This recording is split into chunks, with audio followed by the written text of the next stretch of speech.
Le fait de me plonger dans mes souvenirs, ça me permet vraiment de faire le point sur qui je suis aujourd'hui. Et ça me permet surtout de travailler mes défauts, mes faiblesses, de voir mes qualités, mais de pas trop justement les travailler forcément. Parce qu'en fait, quand on arrive à travailler ses faiblesses, je pense qu'on devient une personne plus complète. Et je pense que c'est plus intéressant dans la vie en général pour durer et être fluide dans toutes les situations, d'être une personne complète. Et donc, moi j'ai eu beaucoup de défauts, beaucoup de petits complexes que j'ai travaillés. Donc, comme je vous disais, donc, ne pas oublier ses racines, c'est important pour savoir d'où on vient et être solide, être en harmonie avec soi, avec les autres, pour vraiment avancer dans la bonne direction et se poser surtout les bonnes questions pour avancer avec une puissance de fond.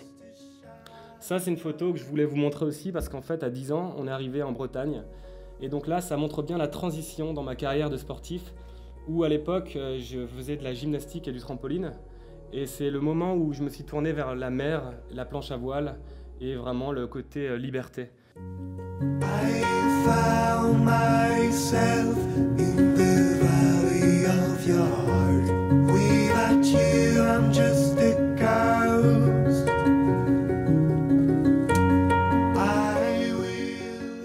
L'objectif, c'était de construire le film au fur et à mesure qu'on le vivait. Donc d'être vraiment dans l'improvisation, dans la spontanéité.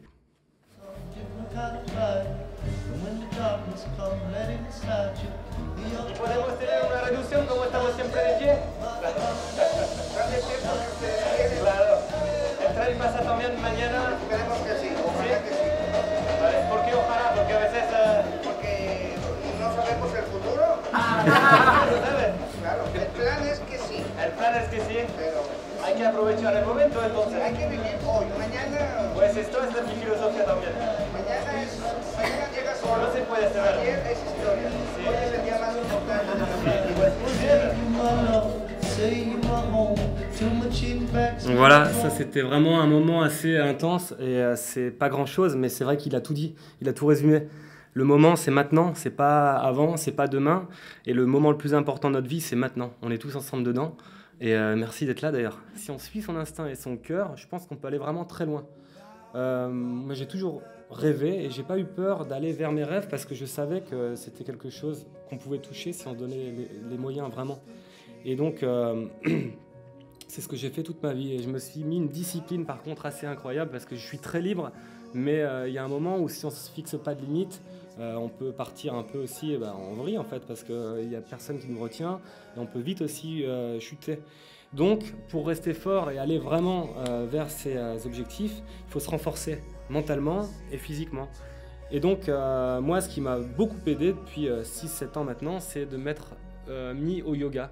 Donc là, c'est peut-être des positions, des postures qui paraissent difficiles, mais à chaque niveau, on peut s'arrêter là où le corps a envie de s'arrêter. Mais si on le pratique régulièrement, on s'assouplit. Moi, je n'ai pas commencé en faisant ces postures-là. J'étais plutôt raide à l'époque. Mais petit à petit, j'ai progressé. Et en fait, le plus important dans le yoga, ce que je veux vous dire, c'est que c'est vraiment la respiration le plus important. L'image que j'ai souvent, c'est comme si on est dans un lac sous l'eau et qu'on regarde l'eau trouble parce que ça a bougé. Et petit à petit, on sent que la terre, elle est en train de se déposer vers le bas. Et l'eau devient limpide, limpide. À l'intérieur du corps, c'est un peu la même chose. Quand on fait des pratiques comme le yoga, on se nettoie, on se calme, on est beaucoup plus serein. Et on peut même remercier après juste le simple fait d'être en vie et de respirer.